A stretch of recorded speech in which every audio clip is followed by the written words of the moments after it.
Tennessee Valley across the table brings locals, often strangers with different views, together to have a conversation, not to debate issues, but to learn who we are as people.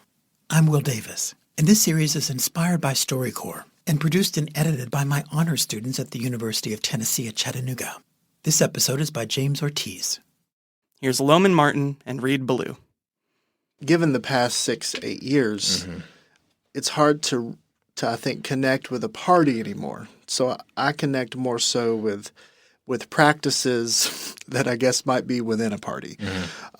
Socially, I have concerns on both sides of the aisle. And I think that the biggest thing that kind of keeps me motivated in these conversations is we have to realize that a person's individual preference and their political stance can be different.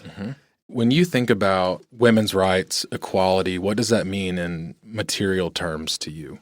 As a Christian, I do have a belief that abortion should be avoided at all costs. But in that same token, I do not have the authority or the genetics, I feel, to make that decision. And so while I see the morality clause from a biblical and Christian truth perspective, the separation that I talk about is very vital to me because I cannot make those decisions for others.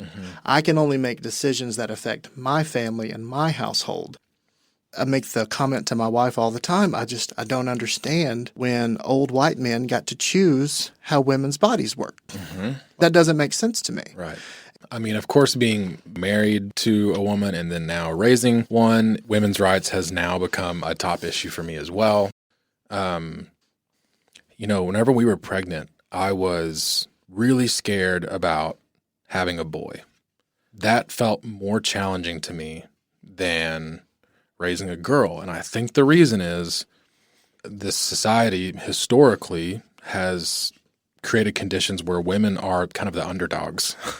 And they're raising an underdog feels much more accessible and understandable to me than the opposite, which in my mind was trying to raise a nuanced, thoughtful boy, someone who maybe is born with what we just talked about, a set of expectations or perceptions that would put them in sort of the top dog position.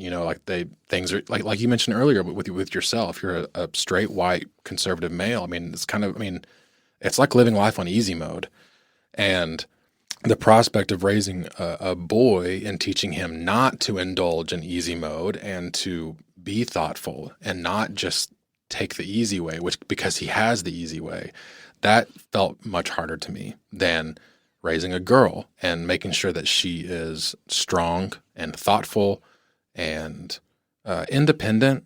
I think about the future. I think about women's rights, and I think about Nora, and I just think about how do I make sure that she is best positioned to take on a world where she's the underdog. That was Reid Belew and Loman Martin. And I am James Ortiz, an honors student studying communication at the University of Tennessee at Chattanooga. I produced this piece with help from my classmates and Will Davis at the UTC PodLab.